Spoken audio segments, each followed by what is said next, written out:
Hello hi नमस्ते। Welcome to my new video. तो आज की वीडियो में हम बात करेंगे तीज पूजा की कहानी या कथा के बारे में। तो आइए शुरू करते हैं तीज पूजन की कथा।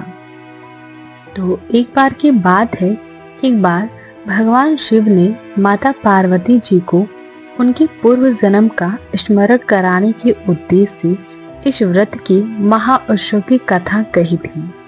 श्री भोले शंकर बोले, हे गौरी, पर्वत राज हिमालय पर स्थित गंगा के तट पर तुमने अपनी बाल अवस्था में 12 वर्षों तक अधोमुखी होकर घोर तप किया था।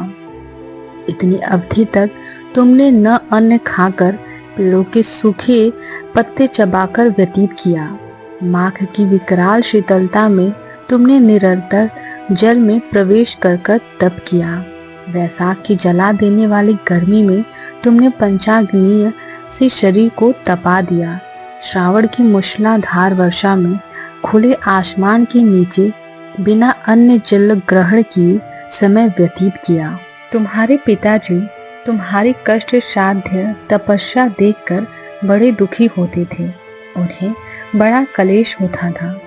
तब एक दिन तुम्हारी तपस्या तथा पिता के कलेश को देखकर नारद जी तुम्हारे घर पधारे।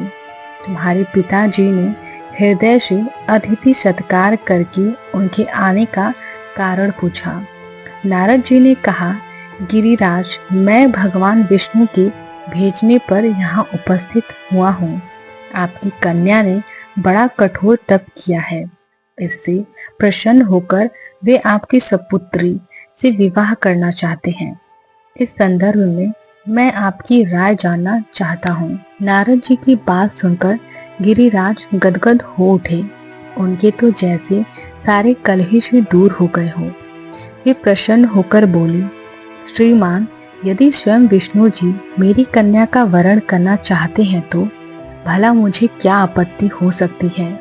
वे तो साक्षात ब्रह्मा हैं। हे महर्षि, यह तो हर पिता की इच्छा होती है कि उनकी पुत्री सुख संपदा से युक्त पति के घर की लक्ष्मी बने। पिता की सार्थकता इसी में है कि पति के घर जाकर उसकी पुत्री पिता के घर से अधिक सुखी रहे। तुम्हारे पिता की स्वीकृति पाकर नारद जी विष्णु के पास गए और उनसे तुम्हारे ब्याह के निश्चित होने का समाचार सुनाया। मगर इस विवाह संबंध की बात जब तुम्हारे कानों में पड़ी तो तुम्हारे दुख का ठिकाना न रहा। तुम्हारी एक सखी ने तुम्हारी इस मानसिक दशा को समझ लिया और उसने तुमसे उस विक्षिप्तता का कारण जानना चाहा। तब तुमने बताया कि मैंने सच्चे हृदय से भगवान शिव शंकर का वरण कर लिया है, किंतु मेरे पिताजी ने मेरा विवाह विष्णु जी से निश्चित कर दिया है। मैं विचित्र धर्म संकट में हूँ। अब क्या करूं? प्राण छोड़ देने के अतिरिक्त अब कोई भी उपाय शेष नहीं बचा है। तुम्हारी सखी बड़ी ही समझदार और सूझबूझ वाली थी।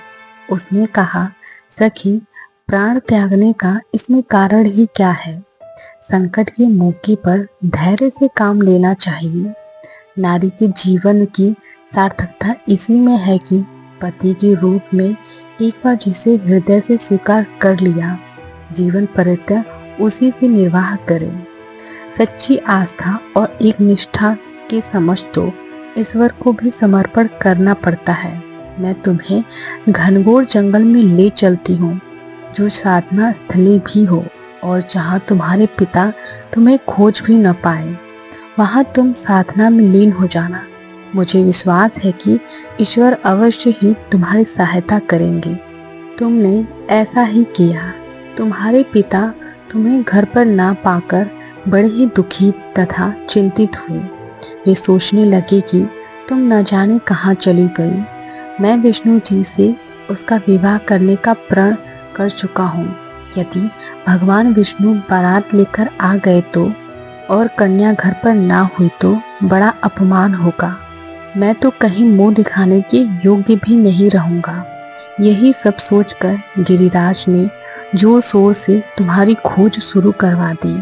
इधर तुम्हारी खोज होती रही और उधर तुम अपनी सखी के साथ नदी के तट पर एक गुफा में मेरी आराधना में लीन थी। भाद्रपद शुक्ल तृतीय को हस्त नक्षत्र था। उस दिन तुमने रेत के शिवलिंग का निर्माण करके मेरा व्रत किया। रात भर मेरी स्तुति के गीत गाकर जागी। तुम्हारी इस कष्ट साध्य तपस्या के प्रभाव से मेरा आसन डोलने लगा। मेरी समाधि टूट गई। मैं तुरंत तुम्हारे समक्ष जा पहुंचा और तुम्हारी तपस्या से प्रसन्न होकर तुमसे वर मांगने के लिए कहा।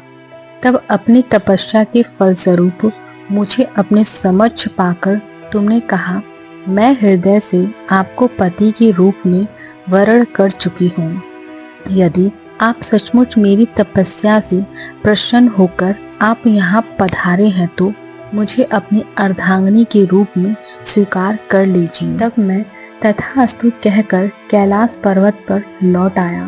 प्रातः होते ही तुमने पूजा की समस्त सामग्री को नदी में प्रवाहित करके अपनी सहेली सहित व्रत का पारण किया। उसी समय अपने मित्र बधू व दरबारियों सहित गिरिराज तुम्हें खोजते खोजते वहां आ पहुंचे और तुम्हारी इस कष्ट साध्य तपस्या का कारण तथा उद्देश्य पूछा। उस समय तुम्हारी दशा को देखकर गिरिराज अत्यधिक दुखी हुए और पीड़ा के कारण उनकी आंखों में आंसू उमड़ आए थे। तब तुमने उनके आंसू पोंछते हुए विनम्र स्वर में कहा, पिताजी, मैंने अपने जीवन का अधिकांश समय कठोर तपस्या में बिताया है। मेरी इस तपस्या का उद्देश्य केवल यही था कि मैं महादेव को पति के रूप में पाना चाहती थी। आज मैं अपनी तपस्या की कसौटी पर खड़ी उतर चुकी हूँ। आप क्योंकि मेरा विवाह विष्णु जी से कराने का निर्णय ले चुके थे, इसीलिए मैं अपने आराध्य की खोज में घर छोड़कर चली आई। अब मैं आपके साथ इसी शर्त पर घर जाऊंगी कि आप मेरा विवाह विष्णु जी से न करा के महादेव जी से करेंगी। और गिरिराज मान गए और तुम्हें घर ले गए। कुछ समय के पश्चात शास्त्रों व विधि विधान पूर्वक उन्होंने हम दोनों को विवाह सूत्र में बांध दिया। हे पार्वती, भाद्रपद की शुक्ल तृतीय को तुमने मेरी आराधना करके जो व्रत किया था, उसी के फलस्वरूप मेरा विवाह तुमसे हो सका। इसका महत्व यह है कि मैं इस व्रत को करने वाली कुंवारी कन्याओं को मनोवांछित फल देता हूँ और सुहागिन महिलाओं को सदा सौभाग्यवती होने का आशीर्वाद देता हूँ। इसीलिए प्रत्येक युवती को यह व्रत पूरी एक निष्ठा तथा आस्था से करना चाहिए। तो तीज व्रत की ये कथा अच्छी लगी हो तो वीडियो को लाइक करें, चैनल को सब्सक्राइब करें और पूरी वीडियो ध्यान से देखने के लिए धन्यवाद। जय माता दी।